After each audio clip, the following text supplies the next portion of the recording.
If only Marvel Studios and Disney would look at what the fans are saying for 5 seconds and use actual logic, the timeline would actually make sense.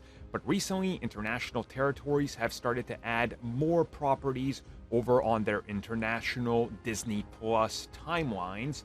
And well, the latest edition of Spider-Man Far From Home doesn't make sense, and now we're getting even international markets that have confusing timelines which literally make no sense at all. Like, literally no sense. It's a botch. So the first report of a brand new MCU timeline that's been updated with Spider-Man Far From Home appeared from Disney Plus Japan, where obviously things are different in international territories, and what you add to what timeline depends on what properties and things you've secured for that market. Either way though, when it comes to the MCU timeline, we all kind of figured, well, okay, if you just follow logic, you know exactly how things go. Now their timeline is the one that's the most updated with the most amount of content, and it gets really interesting because you have what we all know: Avengers Endgame, then you have Loki, What If, WandaVision, The Falcon and the Winter Soldier, and after The Falcon and the Winter Soldier, you have Spider-Man Far From Home. Now that already poses a pretty interesting problem because of the whole situation of Peter leaving to go overseas and everything.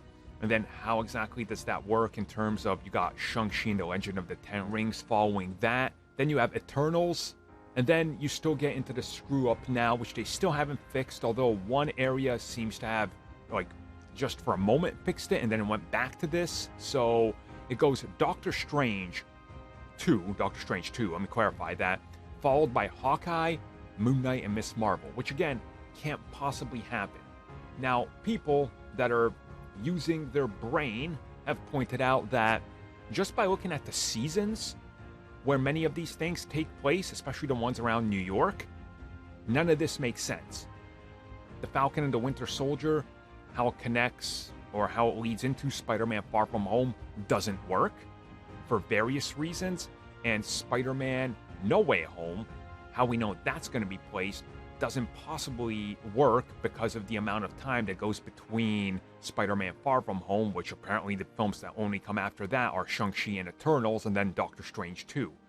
So, if you're paying attention here, that means that the amount of time between Far From Home and what happens in No Way Home would be almost instantaneous, according to what they're saying here, which again doesn't make sense because of the Doctor Strange placement, which should be at the end of the complete thing, because again, just by using logic and looking at dates, times, and events from Moon Knight and Ms. Marvel, and even Hawkeye, Doctor Strange has to be after everything. So, yeah, what? Who? Somebody over there is being paid to keep track of this, and fans online are literally going, guys, if you just watch these things, you literally realize this doesn't work. Maybe one day they'll fix it if we keep screaming about it. I mean, they seem to respond occasionally, so I guess we'll just keep pointing out every time they add a new project that none of it makes sense.